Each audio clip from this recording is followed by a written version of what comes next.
figure out how to get your ego out of the way as quickly as possible. What is strategic risk in your mind? And so I think a lot of it comes down to the quality of the revenue versus the quantity of the revenue. Distribution partnerships, I think, is the key point, right? One of the lenses that we look through is like, can this work in Walmart? Can it work in Target? Can it work in conventional grocery? I was young and naive and didn't realize like how hard it is to build something from that stage. I think so much of it has to do with the community and the support. Hi, I'm Mike Gelb, and this is Consumer VC, where we talk about what it takes to invest in and build scalable consumer businesses. If you're liking the show, please subscribe on whichever channel you're listening to the show on, and check out our newsletter at theconsumervc.com. You'll get a weekly roundup email that covers all the latest fundraisers and launches that happened over the past week, and you'll be the first to know when a new episode drops. So this episode's a little bit different. It's a live podcast that we did as part of Austin's Consumer Week back in May. It was a delight chatting to Clayton Christopher and Brian Goldberg about their new investment firm, Astro Consumer Partners. If you don't know Clayton and Brian, they are two CPG legends. Clayton founded Sweet Leaf Tea, Deep Eddy Vodka, Waterloo Sparkling Water, and Austin Eastciders and Kavu, and has also invested in incredible brands. Brian was a CFO at Sweet Leaf Tea, SkinnyPop, and founded Redbud Brands, and also invested in countless consumer brands. So we discuss investing in the growth stage versus early stage, what true value add is and means from investors, how to get inside baseball on a category, which was pretty cool to hear about, and when to go deep versus wide in your distribution strategy. So much to cover in this one, all about CPG. Before we get started, I want to thank our two episode sponsors, Glimpse and Eisner Amper. Eisner Amper provides financial advisory services tailored to the specific needs of consumer product companies. So if you're looking for a strategic CFO partner, check out Eisner Amper.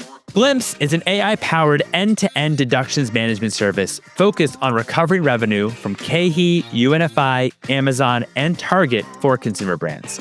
They centralize deductions with backups, they fully handle disputing on your behalf, and they streamline the whole entire accounting process. Thank you, Eisner Amper and Glimpse, for sponsoring this one. Without further ado, here is Clayton and Brian live from Austin.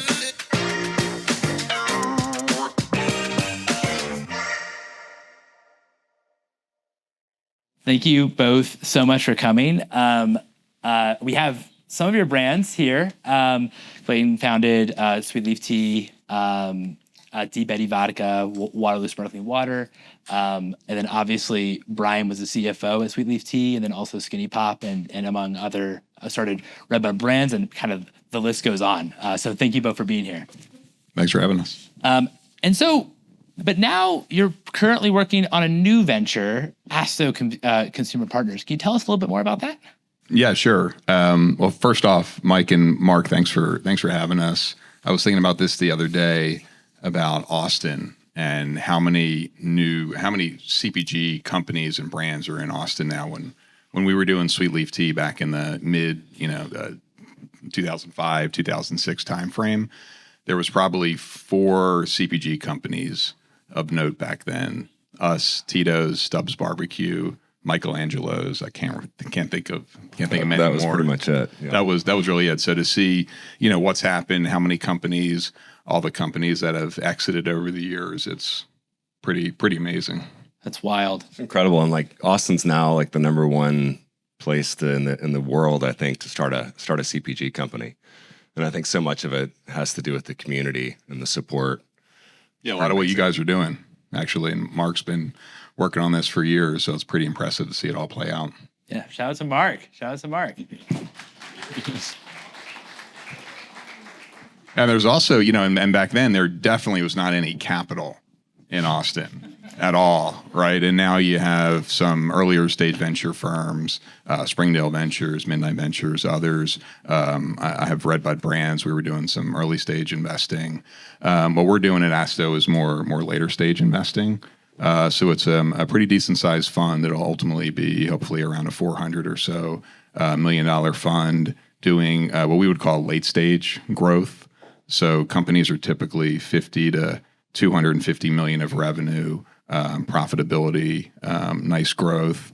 The sectors are food, beverage, vitamin supplement, beauty, personal care, and pet are kind of the core sectors we're focused on, which are the sectors that we know the best. So we're sticking with really what we know. North America focus, and we're finishing up our capital raise, and we're deploying capital out of the fund as we speak. Yeah, and pretty concentrated. We're not going to do a lot of investments. It's maybe 2 companies a year, and really the reason is Brian and I and our team want to spend a lot of time with these companies. I think my last firm, which was a firm called Astro Consumer Partners, I think at one point I was on 11 boards. Like, I'll never do that again. You can stay informed, but you can't really spend a lot of time and help create the insurance policy that we aspire to create when we partner with these companies. So our focus is more later stage. I know most of the people in the room are earlier stage, more venture stage. We have a lot of that experience as well. So we'll talk about the stuff we're investing in and focused on, but we'll make sure to cover a lot of earlier stage kind of thinking as well. Sounds great. And just to kind of start and end with Astro, in terms of 50 to 200 million, 1 or 2 companies a year, what's the typical check size for each company? Yeah, check size generally say 30 to 80 million or so out of the fund. We can do a lot larger investment, and we'll just have co-invest alongside us, other partners or other investors in our fund. So typically minority. Okay. Yeah, it's not to say we're open to majority. There's one that we're looking at right now that would be a majority, but we're not going to put a bunch of leverage on the business. We don't want to start the relationship with your right arm tied behind your back because you got a bunch of debt. And our strategy is really a continuation of what we've been doing the last 4 or 5 years. And we've been doing this style investing, but we've just been doing it through SPVs. So we'd set up special purpose vehicles for each individual investment. So we did investments like C4 Energy or Nutrabolt, Bloom Energy or Bloom Nutrition, now Bloom Energy in the energy drink side, Beatbox, Tarani, Physician's Choice. So those profile companies are what we're focused on going forward. So at that stage, 50 to 200, what are your non-negotiables, or what are, or how do you evaluate if a company, because we're already at 50 to 200 million, what actually makes a company interesting that's in that range for you all? I'd say first and foremost, it still comes down to people. We're very relationship oriented, and the integrity and the passion and the vision of the founder or founders, that's first and foremost.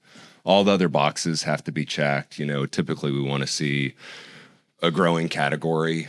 High water lifts all ships. So it's a lot easier to win when you get the wind at your back. So we typically want to see, kind of secular trends around a growing category. Strong margins. For us, profitability is really important. Really strong product market fit, which usually entails category leadership, even if it's just in one major customer. But showing that, because once you've won in a major customer, even if it's just one significant retailer like an H-E-B, you can then begin to believe that brand can travel. People first and foremost, because we spend a lot of time with these companies. On the profitability side, I'm sure, just overall in the investment community, this might have changed considering from 2021, for example, to now in terms of when a company should be profitable. But in your minds, from a revenue standpoint, and I know it varies from company to company and maybe from category to category, but when should a company be profitable in your mind that's a CPG business? Yeah, it really depends on the category. Okay. I mean, it is different by category. So typically we see vitamin supplement companies, beauty businesses can get to profitability a lot faster. It's just simply because the unit economics are so much better, right? You're just starting at a higher place. Categories like beverage, salty snacks, high velocity categories where you have DSD distribution. So you have an extra layer of distribution costs in there typically, and just a lot of competition. So you got to spend more to win. Typically it's later, you're later on before you're making money. I mean, beverage is typically 100 million ish before they really start to hit profitability, because you just have, especially if it's DSD, if you're able to pull off direct with beverage, then sometimes you'll hit it sooner if you've got good margins. But, supporting a DSD network can be very expensive. So I know that you invest in companies when they are profitable. What is the reason why, and in Asto, but what is the reason why a company that is already profitable, why would they want to take on more investors? Sure. It's a great question. And there's probably a number of founders in the room that are running profitable companies. And I'd imagine you have 90+% of your net worth tied up in your business. And so a lot of times for a founder, it's literally being able to sleep a little better at night because you don't have, I remember like with our first business, Sweet Leaf, that Brian and I were running, like I was so driven by this fear of failure versus this desire to succeed. Because I was like, I didn't have a college degree. I was like, if this thing doesn't work, I'm going to be flipping burgers, in a restaurant. So, and the first time I took a few chips off the table when we did like a Series B, I slept a lot better at night. And all of a sudden it was like, I bought a house, I put a little bit in the bank, and I was like, now I'm playing to win. Like, let's go hit a home run versus like, I just need to hit a single and then I won't have to flip hamburgers anymore. So you still had that motivation, obviously, and drive, even once you had a liquidity event. But do you ever worry? Maybe more drive. Yeah. More drive. Because also you think about like when you're operating from a place of fear, I mean, you're using a very tiny part of your brain. You'll probably seen this like in MRI scans. It's like reptilian brain, fight or flight. You make emotional decisions. But like when you're really comfortable and you're using all of your brain, you're operating from a place where you're maximizing creativity. You're not making emotional decisions. And it's like so much more productive when you can operate that way. Do you ever worry, though, when you do invest in a company and the founder has a liquidity event, they wouldn't be as motivated? I know in your scenario, you definitely have the motivation and drive, maybe and even more so than that, since you weren't living in fear, no longer living in fear. But do you ever worry about that when you're making these investments in terms of how much money how many chips off the table the founder is taking? I mean, it's always a concern. Yeah. Right. And we mitigate that risk by spending a lot of time building relationships with those founders or management teams, before we make that investment. So, we're very much, like Clayton said, about relationships, and, it's something we're going to tease out, during that process for sure. It would be a more of a concern if it's like a investment bank led process and we don't know the people really at all, and we got to get bids in a couple days. Like that would get us more concerned. Yeah, it's interesting. A lot of the companies that we've invested in have really clean cap tables. Oftentimes, we're the first outside investor ever, and they've taken generational money off the table in some cases. And surprisingly, because we get this question from like LPs, are like, "Oh my gosh, you're about to put how much in their pocket?" And none of it's going on the balance sheet. Because a lot of times these companies don't have much debt either.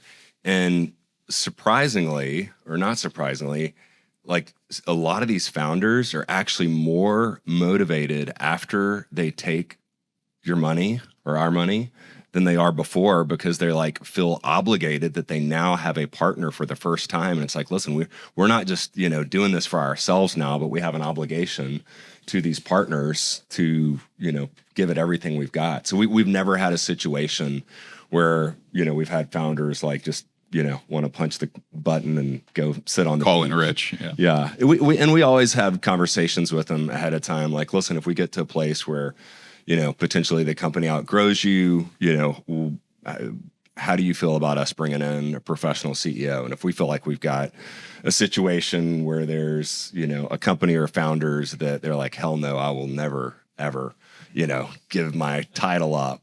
That's the wrong, we're not the right partners. You need to pass this down to your kids probably. Switching. The other thing is sometimes it's not the founders that are selling the shares. It could be early shareholders too. So you have early shareholders that own, 30, 40% of the company that aren't involved in the company day to day at all. So it's not always a founder selling situation. That's fair. When we first spoke about doing this, if I had to take away one thing, it was the 3 words: eliminate strategic risk. Because that's what we really kind of focused on. What is strategic risk in your mind? and also eliminating strategic risks in terms of putting your business in a better position? Yeah, that's what I'd use that term, because I think, like, with venture and in the early days, there is, that's what venture firms do, is it's strategic risk. You're really trying to figure out product market fit.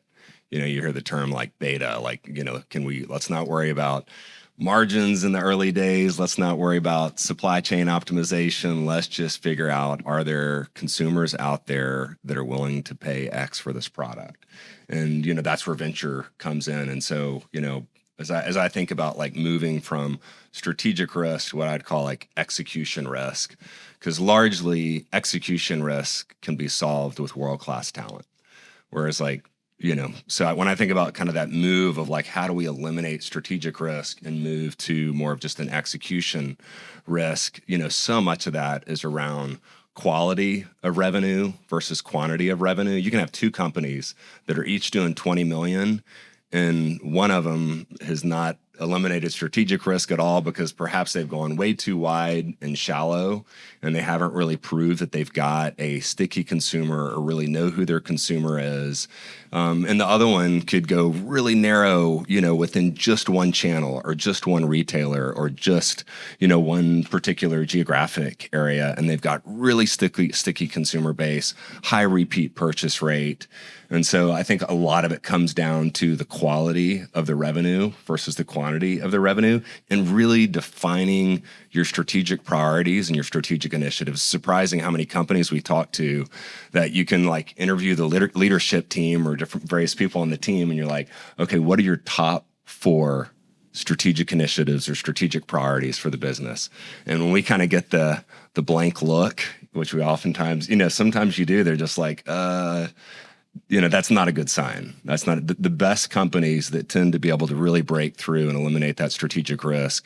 They are very clear and very articulate throughout the organization on, here's exactly what our strategic priorities are, and here's what success looks like, and here's my role in a particular initiative. No, that makes a lot of sense. If though an executive team doesn't maybe know what maybe the vision is in terms of, do we for example go into a new region, for example, or stay in the same retailers or what have you, when it comes to what the overall vision is that also kind of an opportunity for you all to get involved and actually help guide them, like if they actually don't know maybe what the true strategy is? Yeah, I mean, I would say that's a key part of our kind of thesis for our investment strategy, and we have some really good examples of that in our portfolio. So one scenario we like is category brands that are market leaders in a specific category, but we feel like there's an ability to enter an adjacent category. And typically that category we're going into has a higher valuation kind of profile, so it can raise the overall value profile of that business. So, I mean, C4 was a good example where that was a supplement business that entered the energy drink space. So high growth energy drinks can trade at a much higher multiple than supplements. And I think we helped the team lean in on the beverage side of things. We have other examples in our portfolio as well. The other kind of key strategy we have, or thesis, is around brands that scale pretty quickly D2C. Say they get to 50 to 100 million plus D2C, starting to think about retail. That's a really different business than D2C. And a lot of the founders... Very different chessboard. Yeah, a lot of founders and management teams in D2C just really, they're not really wired for kind of managing an organization around retail. And, we grew up more on the brick and mortar retail distribution side of things. So that's an area that we can really lean in and provide a lot of, expertise and relationships. Do you ever talk with companies that are in that range, 50 to 200 million, all D2C, and have been, absolutely doing a phenomenal job on D2C with the revenue, that you think, actually, this product is not going to work in retail, for example? I don't want this to work in retail. And if so, why? Like what, for you all, as you evaluate D2C companies, what, and maybe the management team doesn't come from retail experience, as you all as retail experts, what actually makes a product work in retail that comes from D2C versus not? Gosh, Not that often, but and I don't mean to beat up on this category, but it's certainly one that we've spent some time on. But like, mushroom coffee, that is like, there's some sizable brands out there that have done extremely well. There's one of them based here in Austin.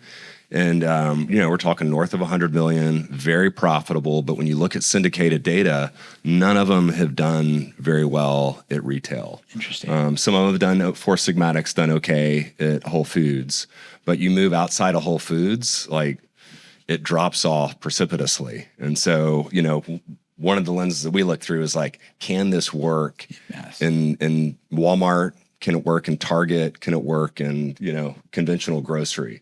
Because if it can't, they're probably going to have a tough time getting large enough to become relevant to a strategic, and set themselves up for an acquisition down the road. So that would be kind of one example. And probably what they've done is they've found 90% of their consumers online. And there's probably not a whole lot more of them to find at retail.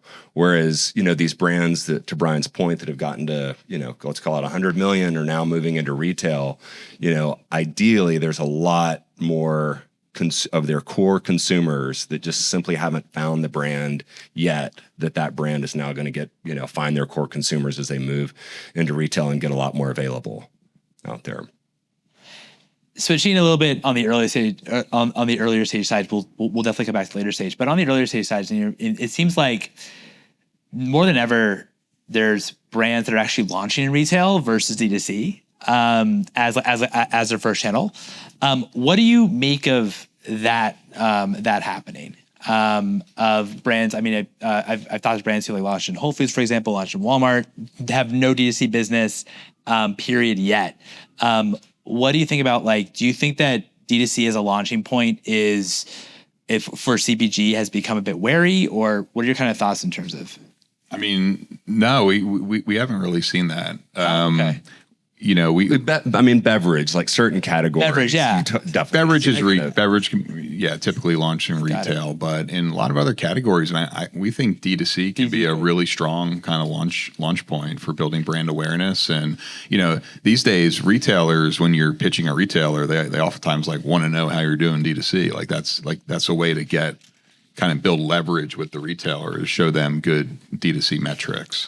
How further can you build leverage with retailers, and even just build leverage in your business? Yeah, and I'd say that just a finer point is like e-com, whether it's, certainly Amazon, like when we look at contribution margin across various channels, like Amazon is typically the highest contribution margin of any channel out there. D2C, if it's done well, can be kind of a second, but then, retail oftentimes is third. So in terms of capital efficiency, building a brand online out of the gates is definitely the way to go. And to Brian's point, once you launch at retail, the brands that we've seen that have established a good e-com business, once they launch in retail, they're typically do much better than launching at retail right out of the gate, because they've got a built-in consumer base. They already have some brand awareness. Yeah, so you're launching with big displays and all that versus 2 SKUs down there at the bottom. So it can be a much better situation for you, for sure. No, totally. It's creating leverage. But ultimately, retail is where the TAM ultimately is. Right. So if you have a brand that can start D2C, build that consumer base, gain leverage on the retail side, and then hit retail hard and go big in retail, I mean, that's an attractive business to be acquired. Got it. That makes sense. How also do you think about kind of crossing that chasm, going from the natural market or the natural channel to mass? For example, a product has to work in Walmart or Target. When you're evaluating brands that might be in your range on the Astro side, and maybe they're only natural, for example, how do you evaluate if this can actually work in mass or work in conventional grocery? Yeah, I mean, listen, in terms of a retail rollout strategy, depending on what the brand is, who the core consumer is, price point, all that stuff, natural can be such a great place to launch. I kind of call it the the experience economy and the commodity economy. You know, the experience economy, the Central Markets of the world, the Whole Foods of the world, the music's playing, people are relaxed, they're taking their time, they're less price sensitive, looking at labels, willing to pay more, and, you know, they kind of go in there for a shopping experience, whereas like commodity economy, Walmart, like, you want to get in and out of there. You're shopping off your list. You're shopping for price. So it's like, especially if you have a more premium brand, like launching, you know, through the natural channel can be a great place initially. That being said, we are seeing like the Targets and even Walmarts more and more are supporting launches of, you know, brands. Like sometimes that's like Bloom. That was the very first place we went, was launching at Target. Yeah. Wow, that's really interesting. Yeah, I've talked to a couple brands who started in natural, then went to conventional, and then just stopped doing natural because conventional was working just so well. And of course, just scale velocity that you get there is so great, and it's a little bit easier. So much bigger. So much bigger, exactly. I remember like at Sweetleaf, we were doing great at Whole Foods and the natural channel, and by the time, you know, Nestle acquired the company, I think it's like 5% of our sales. You know, at one point, like 4.5% were at that store down the street. You know, how well, I mean, since we're talking about distribution, there's also kind of a distribution trap that happens, right? Where you might actually expand. You might get a lot of calls from retailers, get a lot of excitement that you want to expand, for example, to different parts of the states and everything. When does it make sense to go narrow and deep and focus on on maybe one retailer, for example, or even or even one region, versus actually going wide? Because I know, like Ruby Red, for example, you went wide with it, and I know like a lot of like the advice around that I hear is a lot of like go narrow and deep and everything like that. So how do you think about this? Yeah, I mean, there's a few different ways, but I'd say kind of the most general filter or one of the filters rather that I'd use to think about this is like the more competitive the category, the more it necessitates a narrow and deep strategy. So like at Deep Eddy, for example, like we initially launched with a sweet tea vodka. There was already sweet tea vodkas out there. So I was like, okay, and we don't have near as much money as Diageo or Sazerac, which were the two other, you know, huge strategics that had players in the category. But I knew we had a better product. So I was like, we can't afford to outspend them or spend even anywhere close to them across the US, but we can in Texas. So we went really deep in Texas, and I was like, we are not setting foot outside of Texas until we're number one in this little category. Because if we're not number one in this little category, we don't have a chance of being number two nationally. And we need to at least be number two in the small category to have a relevant business. So it took us 14 months. It happened faster than I thought it would. But I mean, we would not we just narrow and deep in Texas. But then once we achieved that number one status in Texas, we then looked at kind of the rest of the states and what states were over-indexed on sweet tea vodka consumption. And so we launched 2 more states. Then we launched straight vodka, but we only did it in Texas. And we had very specific goals. And until we hit, because if you don't have specific like goals that says like, until we hit this, we're not going to expand, all you're doing is like not feeding the starving baby. You know, and that baby's starving. It needs like all the nutrients it can get, and you've got to get it to a certain place before you start taking the food away and giving it to other people. But when I think of like moving from narrow and deep to wide and shallow, again, going back to the Deep Eddy example, like all of a sudden we launched the business, things were going well, and then we launched Ruby Red, this grapefruit vodka, and nobody had anything like it on the market. And it wasn't some like brilliant stroke of genius. We're like, okay, what's the next flavor we're going to launch? You know, because we've got a great consumer base, and we felt like we could make a better flavored vodka by using real fruit juice. Well, it just flew off the shelves. And all of a sudden we were like, oh my God, we have something really special and really unique here. So it went from kind of this narrow and deep because we were in such a competitive category to like first mover technology advantage. Like when you're first mover advantage, and we were so confident that we had something so different that it was going to sell wherever we went, but we also knew there was going to be copycats, like fast followers. We were like, we need to be everywhere immediately. So we I mean, it was crazy time. Sounds But like we need to go from 3 states to 50 states as fast as we can. So that's kind of the wild, wide and yeah. shallow. And it was absolutely the right thing to do. I imagine that's also pretty rare to happen when you actually see like a white space like that. So that's why normally I feel like the advice usually is go actually narrow and deep rather than wide. I mean, also it's really expensive to go. I mean, we're doing the same thing with Bloom right now. You know, because Okay. we had built up, that business was almost 150 million in revenue before we ever entered Target. So it had they knew who their consumer was. It was like almost 90% female. So we had a huge, massive launch in Target. But once we launched the energy drink, I mean, it was basically like, let's get it everywhere immediately. Because you think of like how big the energy drink category is. So you think, oh my gosh, there's so much competition. But what was unique is when you look at like females, now almost 25% of the energy drink category, but there's only 2 brands that are really talking to them, Alani Nu and Celsius. So when you look at it in terms of the TAM, like way under indexed on competition. So we were like, oh my God, we already have a ton of built-in awareness. We've got a huge built-in consumer base. And we're moving into this category where we see very little competition. We're like, let's go everywhere as fast as we can, partner with KDP, partner with Nutrabolt, and they'll be at 80% ACV by the end of this year. And this is their first year in beverage. Wow. Pretty crazy. Wow. It really is. That last piece there around the distribution partnerships, I think is a key point, right? So if you don't have that, it's a very expensive proposition to go very wide, very fast. So that's a unique situation that Bloom had on top of the other things. But like for startup companies, like we typically, especially in beverage, like getting like local, like win your hometown to start. Like I mentioned earlier, the Whole Foods store, the Lamar kind of headquarters store for Sweet Leaf Tea, like the velocities of that store were just absolutely incredible. And we would just show everyone that data. Like any retailer we'd go to would be like, look at this one store. And they'd be like, that's amazing. But it was like, that was a great story. Yeah, I mean, we were like, when you looked at, Austin, we had great coverage back in the day before Nestle killed that brand.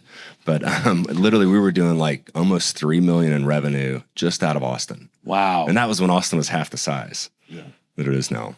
So it's a very profitable, in terms of contribution margins, very profitable. But we would like send everybody, we'd send like the accountants out there to like merchandise the shelves. Like we did everything we could to win that one store, because that was a great story to sell for everybody else.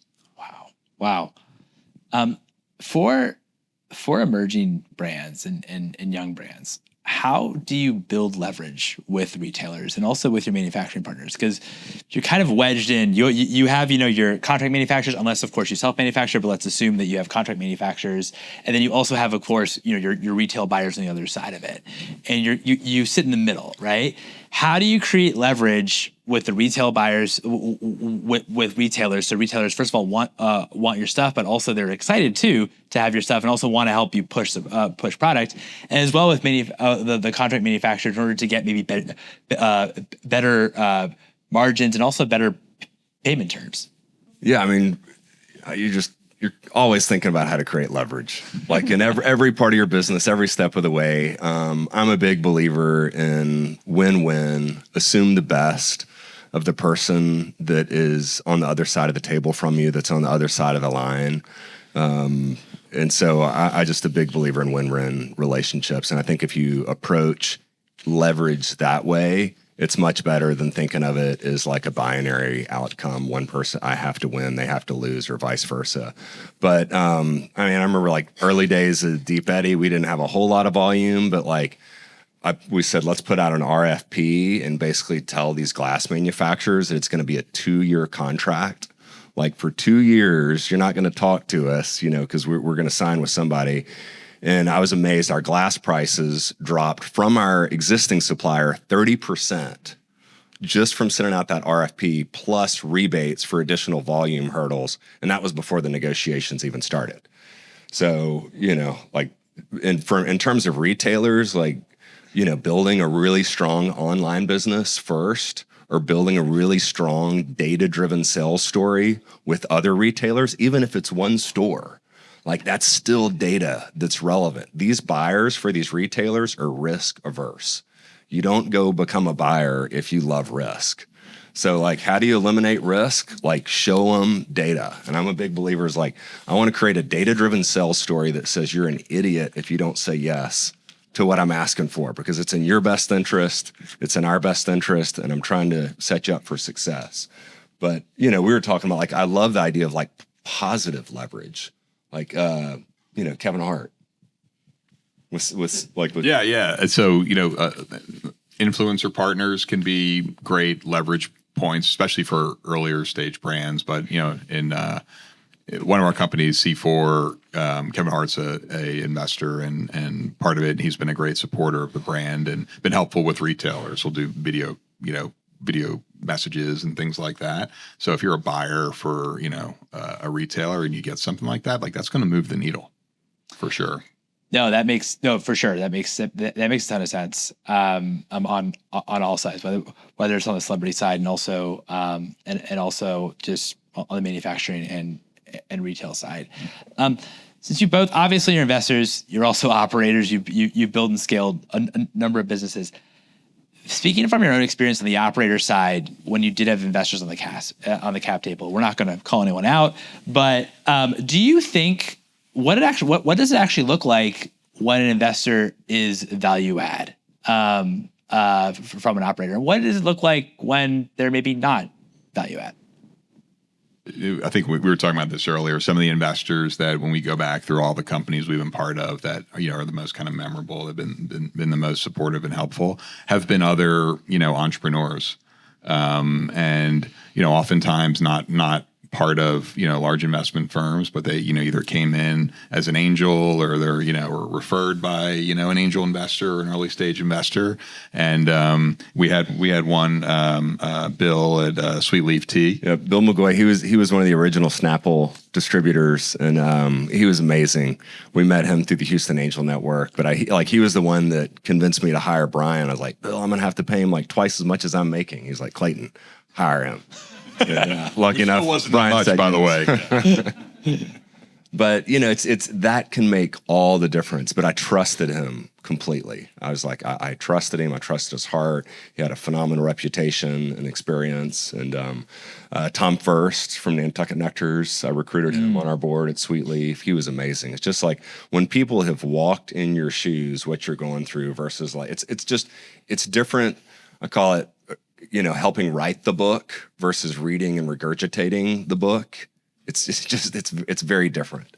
Whereas a lot of institutional capital is good at kind of reading and regurgitating the book versus it's very different when you've kind of walked in their shoes. Whereas it's one of the reasons why we started Astro, why I co-founded Astro Consumer Partners, is because, I felt like the institutional capital that we had at Sweet Leaf was like their definition of value add was asking for more reporting.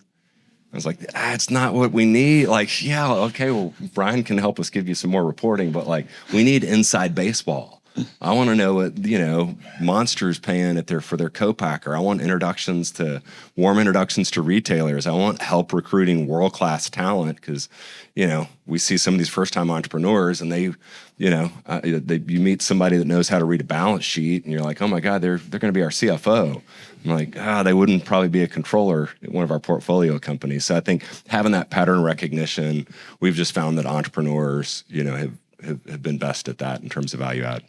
Let's say a company that's doing 5 million revenue, D2C only, comes to you and says, Clayton and Brian, I have retail interests, but I don't know if I should focus on really trying to scale the D2C side of the business or actually go into retail. What should they prioritize over the next 12 months? I'd imagine that this is also category dependent, but how would you kind of think about that situation? I mean, for 5 million is still, a relatively small company. So assuming the customer acquisition cost is efficient enough, I'd say continue drive that number higher. I completely agree. I mean, if the customer acquisition cost is like really high and you're not getting the repeat, like, what makes you think it's going to work in retail, if you can't get it online? Obviously, beverage and some of these, or salty snacks is different when it comes to, online versus kind of retail. But Totally. Yeah. Yeah, keep on going until all those metrics look great. Okay. You know? Yeah, that makes sense. They just have also more data then to present to the retailers as well. So that's awesome. A final question, and then we'll do questions as well, some Q&A. But what advice would you give your younger self when you were early in your entrepreneurial journey? I mean, I would say, like, I talk to a lot of people earlier in their careers, whether they're entrepreneurs or, you know, thinking about getting into entrepreneurship. And I was in that spot in my late 20s. My 20s, I was more of like a corporate kind of background, and was at a venture capital firm, a couple years out of business school. That was like the job everyone wanted. And then was looking at investing in Clayton's startup, Sweet Leaf Tea, which was a couple million of revenue, very small business. I was young and naive and didn't realize like how hard it is to build something from that stage. And you know, when Clayton asked me to come in and you know, come down to Austin and help him build that company, for me, it was like a no-brainer. Like, of course I'm going to do that. It sounds amazing. I'm going to be in Austin. Like, we're going to crush it. This thing's going to be so easy. And everyone else was like, what the hell are you doing? You know, like my parents, everyone are like, you're an idiot. Like, what are you doing? And that was like the best decision I ever made in my career, right? Because that jump-started like getting involved in a whole bunch of other things that have been, you know, very successful. So I always tell people, like, just take risk. You know, like, and risk doesn't mean like you have to go start a company or anything. Yeah. Just take more risk than you're comfortable taking. Yeah. I like that. It's kind of like, I like that. when I'm old and on my deathbed, if I don't do this, am I going to regret it? Yeah. You know? Yeah. But yeah, I'd say for me, maybe a little more on the spiritual side is like, figure out how to get your ego out of the way as quickly as possible. You know, it's Sweet Leaf in the early days, my identity. It was so wrapped up in the business. And I remember I got Nestle and our lead private equity firm pushed me out of the business after they'd made the investment. And that for me was like the most painful thing that ever happened. I went up to the mountains for 7 days by myself. I was like, oh my God, I feel like I've been emotionally eviscerated. Because like, you know, I just felt like in the early days, if the business was a success, I was a success. If we weren't missing our numbers, I was a failure. And then I got fired effectively from the business. And I went up to the mountains. I brought like a journal, a Bible. I didn't read the Bible at the time. And some other like Sufi poetry book. I was just like, I got to get my head screwed back on, and I got to screw it on differently than it was screwed on before. And the epiphany I had on that trip was like, I'm never again going to allow my self-worth to be tied up into something that can be taken away from me. Family's one thing, and friends, like, yeah, I've got my identity, you know, there's such a deep love with family. But like with an inanimate object, almost like business, I mean, at the end of the day, what really matters there is the relationships and the memories along the way. So it took a lot of work. It takes work daily for me, because this Western world tells us the wrong message. It tells us like the answer should be more to whatever we're striving for. And so, yeah, for me, like being able to get my identity, have it not associated with the business or with the outcome, like I make way less emotional decisions. I enjoy the journey and the process and the relationships so much more. And yeah, I wish I'd have learned that even sooner, but usually you have to go through some death and some falling before you can realize that. No, it's such a good piece of advice. It's amazing, both of you.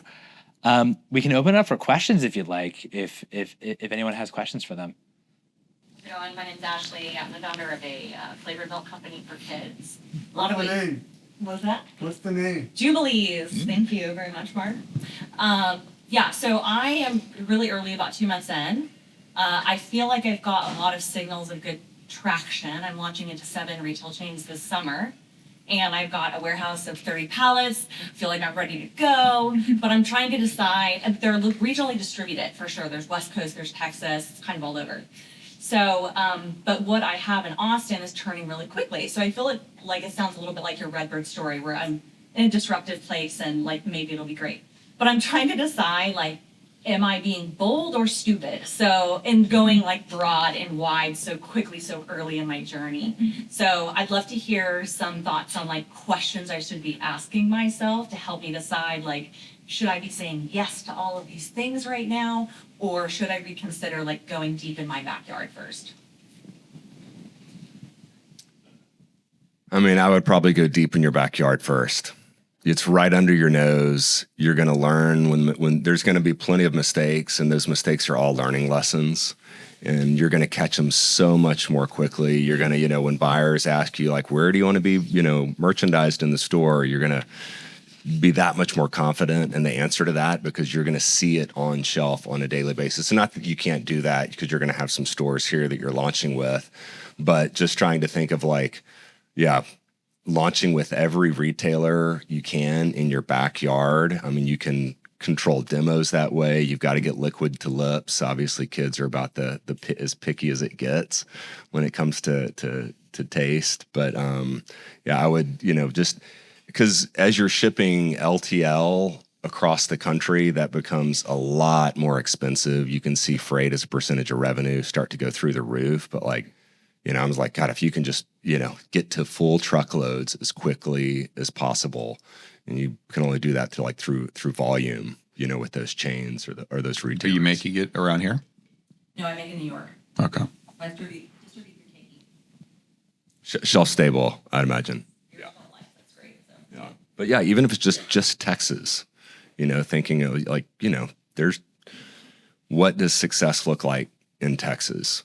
If you were to launch with H-E-B, Central Market, Whole Foods, maybe some up and down the street specialty, some other natural, you could probably get to 5-6 million just in Texas. You could probably do it profitably. But I think 5 or 6 million, across the U.S. and 40, 30 something states, that's probably going to be really tough to do that profitably. I'm Jake. I have a Be with? TKO jerky. Yeah. And I just wanted to, you mentioned customer acquisition costs. So I know you guys have experience across the whole spectrum, right? Like early stage, middle stage, late stage. What would you say are the appropriate guardrails or percentages in terms of marketing spend and then R&D spend in those different phases? Did you guys ever have any targets or thresholds, or you're like, hey, we're blowing too much on marketing, you need to dial it in? How do you determine that? I mean, typically, are you more online or retail? It's all online. Yeah. I mean, usually I'd say sometimes it's earlier, it's larger in the early days before you get to some scale, but 30% or so marketing as a percentage of revenue. Once you start to get to scale, it should probably be closer to 20. But I mean, that's kind of the general, maybe it's even as high as, 50% in the early days, but pretty quickly you should be able to establish a customer base, get some repeat marketing costs, begin to come down. But yeah, I think, really focusing on that customer acquisition cost. How do you get your, average order volume up? How do you bundle in the right way? Do you have enough SKUs? I'm not worried about SKU proliferation typically online. It's real dangerous at retail, but sometimes you need a good amount of SKUs just to get the AOV up online. Any thoughts on R&D spend and how you calibrate that correct? I mean, that should be low. That should be in your kitchen largely. But yeah, usually it should be really low. Okay, thank you. You both played in the beverage alcohol sector, which is a sector that is shrinking currently. Do you have any outlook about what's going to happen over there? And what actually happens if an early stage company comes to you in a sector that is not growing? We try to give them advice, but we can't invest in it. I've made one alcohol investment, or I guess two, Beatbox being one, and then one that was personal. But with other people's money, it's just really tough, for us to invest in a category. The strategics are scared of their own shadows right now in alcohol. I've seen structured deals get pulled that they just did not exercise call options because their stock prices have all just gotten hammered. So yeah, it's really tough. I mean, there's real headwinds, obviously, in alcohol, as you said, and at least for the next few years, there's nothing that I see on the horizon that's going to take those away. The whole Delta 9 thing is here to stay, even if, that's a, Just younger generation just not drinking as much anymore. There are some brands in alcohol and RTD that are doing pretty well, but it's a handful. I mean, it's still a massive category. Don't get me wrong. Like, this is still it's not, alcohol is not going anywhere. But in terms of like an investable asset, I look at it at a different lens. If it was somebody launching a company that just like has no intention of selling, like, yeah, and they have something that can create a really unique point of differentiation. And, there can still be very viable businesses, I think, that are launched in that category. But, fortunately or unfortunately, we always have to look at it through the lens of like, who is the buyer for this business? Private equity is pulled way back from it. Strategics, have pulled back. So it's a tough one. We just want to congratulate the room. We have made it through 2 talks and no one has said AI. So my question is, how are you using AI? How are you recommending your brands use it? Where does it fit into strategy and execution? We actually had an offsite team offsite about a month ago, and we actually had a half day kind of session with an AI consultant. So it was really cool. I mean, there was a lot of interesting things. The team's wrapping their arms around it. They're teaching Clayton and I how it works. We can't even spell AI. I mean, yeah, we've seen it more useful, just in terms of like using it personally to create PowerPoint presentations, to aggregate all the trade magazines and condense them so we can read them more efficiently each week, to, help craft, write questions for interviews, landscape studies, stuff like that. But that's kind of been is more like a tool for, kind of personal efficiency. I do feel like in the CPG sector, it feels like a little slower to adopt across like the companies in the emerging brand space in CPG than in other sectors for whatever reason. Still feels pretty manual on the business processes. Makes sense. Anyone else? Colin. Oh. I was just wondering, so obviously having been operators and doing early stage in VC, now sort of growth, equity, what did you like about each? What did you dislike? What do you enjoy the most? Can you just talk about it? It's an interesting thing of the different stages. Part of like all those stages of the ecosystem. I mean, I think one of the Clayton and I both love early stage. Like, we kind of grew up, we have a soft spot for it. What we don't like about it is not everything is a winner, and in fact, a lot of them like naturally are not going to be winners. You just know that going in. So if you have a venture fund, the way the venture fund economics work are you have a few winners. So say you have 20 investments, 2, 3, 4 of them are going to pay for the rest. And then you're going to have a lot of zeros. And it's really hard to be in that environment where you have to work with companies that in your head are like, all right, this is going to be a zero. We got to move on. But those are people, those are relationships. It's just a harder thing to operate in, I think. Yeah, it caused me to lose a lot more sleep at night, because behind each one of those zeros is a relationship. And, that we've got like a fiduciary duty. So sometimes it's really tough when you're like, company needs money, it's not doing well, other investors aren't stepping up. It's just like a kind of a cram down situation. And it's just like, oh God, I just hated having to deal with that stuff. So yeah, doing kind of the beauty of later stage is like, you can just sleep a lot better at night. People used to ask me in the early days, like when I was started, kind of professionally investing, they're like, what are your favorite companies? And I was like, oh, the ones that like need my advice and I can get on the phone with them and make an introduction and it totally moves the needle for the company. It's probably some of my ego too there. But like now they're like, what are your favorite companies? I was like, the ones that are crushing their forecast and they don't need any help. Yeah, right here. George, yeah. Yeah, I was just gonna ask, are you guys think about vertical integration of self-manufacturing, all that sort of stuff in terms of leverage, which you mentioned a number of times, and value as investor and operator? Yeah, generally in the early days, if you can outsource it, you're typically going to get much better economies of scale outsourcing to a much larger manufacturer that has, automated equipment, and you may only be 2 or 3% of their overall production, but you're able to tap into, the economies of scale of a very large, manufacturing company. Also, it's like CapEx in the early days is like really tough. That's when, the money is most expensive.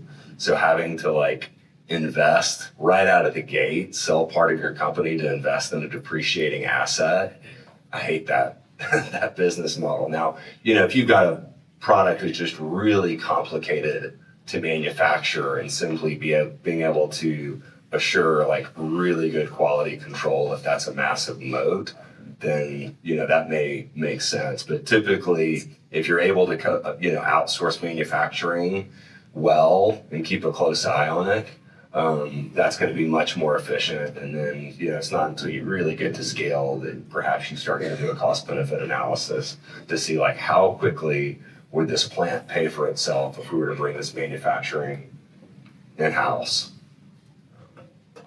Yeah, I would say, if you're a smaller company and you have your own manufacturing facility, you're going to spend 90% of your management meeting talking about the plan. Whereas the value of a company is going to be in the brand, which is sales, marketing, distribution, all that kind of stuff. And you're not spending time on it because, someone's having a baby or, something's going on at the plant that's causing an issue. Yeah, that being said, there are situations like at Deep Eddy, we made the choice to build our own distillery right out of the gate because we felt like that was such a unique point of differentiation because 90% of the vodka brands out there were outsourcing their manufacturing. So for us to be able to go talk to, waiters, bartenders, restaurant owners and tell them we distill our own vodka. We know exactly the spring this water comes from. We test it, we filter it. That was such a differentiator that was so important to our story that, so I'd say that would be perhaps another exception, is if you feel like it really sets you apart from a positioning standpoint, from a marketing standpoint. During your talks, you had mentioned that in beverage, you generally see the true profitability once a brand gets 100 million and goes forward, right? So is that generally the case across other food categories as well, or what would be different? Can you give more examples, like maybe frozen or, for that matter, shelf-stable, snacks? Yeah, I'd say much faster than in other categories. At the end of the day, it comes down to margin. Yeah. Right? You got to know, what does great margins look like in this category, and can you create enough value add with your product to have great margins? And if you've got great margins, then whatever category you're in, you should just, that will allow you to get profitable that much sooner.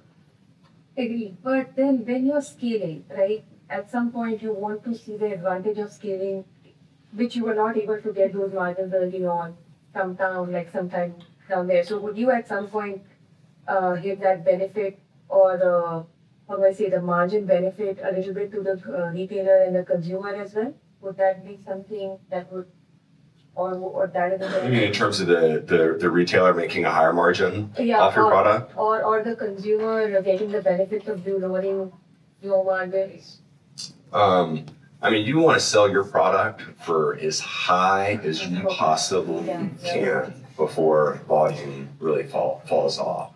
And from a consumer standpoint, it's are you giving the consumer enough value for the price that you're charging so that they will continue to buy that again and again? But margins are just so, I didn't appreciate them near as much in the early days, and it is just so critical that you create a product that you can have great margins so you can have a profitable company. Another reason why like beverages and snacks typically it takes longer to make money is with DSD distribution, you also have to have a pretty large sales infrastructure because it's like a market by market selling process. Whereas a lot of other, frozen and other categories in more in the middle of the store, you'll have a few like headquarter salespeople calling on Target or calling on UNFI or whatever, but you're not going to need 100 salespeople out there in all these markets around the country. Yeah, I'd also add one other thing because we were talking about leverage earlier, and like knowing what the art of the possible is before you go meet with the retailer, because you'll have like we had a situation where one of our portfolio companies was meeting with Target. It was the VMS category. And it was a sizable company. They had a nice business online. They were just beginning to move into retail. And Target was like, yeah, we need 45 points of margin in this category. We had another portfolio company that was doing a good sized business with Target in that same category in VMS. And Target was making 39 points of margin. So I was like, yeah, tell them to go pound sand, in a real friendly way. Like 39 is the bogey. That's the go get. And they got it. They got them down to 40.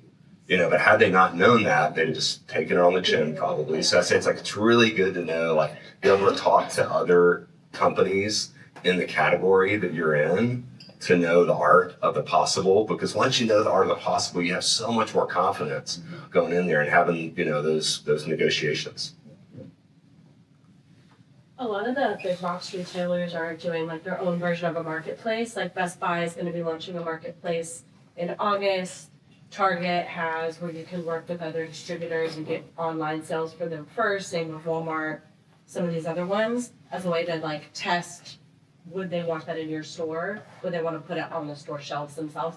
What are your thoughts on how to leverage those marketplace opportunities with the big box retailers versus just being like wanting to do both at the same time, which is ideal to be like, I want to be in shelf in Target and also online in Target, but they start pushing towards their marketplaces and sort of. I mean, I don't think the merging brand, I think any brands really get much benefit from those marketplaces, right? But like, I mean, how many of us go shop at those versus Amazon or just go to the store? But yeah, but sometimes it's the only way to get your foot in the door. Sometimes they're like, listen, we'll test you online. And with Target specifically, you want to make sure that they own the product, that's not on consignment. That's a good sign when they own the product. It's a little more of a commitment that, hey, if this works, we're going to put you in the stores. And what we've seen a number of brands do that have a really strong, perhaps they're already doing a lot of business, through Shopify, Amazon, or D2C, is to be able to redirect some of those customers, even if they take a little bit of a hit on margin, over to a Target.com or a Walmart.com. So it's kind of like, Costco is going to test you in a store. Like, you make sure you crush it in that store, even if you're buying half the product. Like, we've done that plenty of times. So like we had a brand that had a big business online, and it's like Target wanted to test it online first. And like, we put Target, on the homepage, like redirecting consumers from D2C to Target. And Target's like, oh my God, you guys are crushing it in our online store. Let's bring it into, all of our stores. Like, do whatever it takes. Yeah, I mean, on that note, I remember one brand sponsored a NASCAR car, and they put "Find Us at Walmart" on the actual car itself. And Walmart was like, "Oh my God, this is awesome! This is so cool!" So anyway, it's cool. I think this has been awesome. Thanks so much, Brian. Awesome. That was good.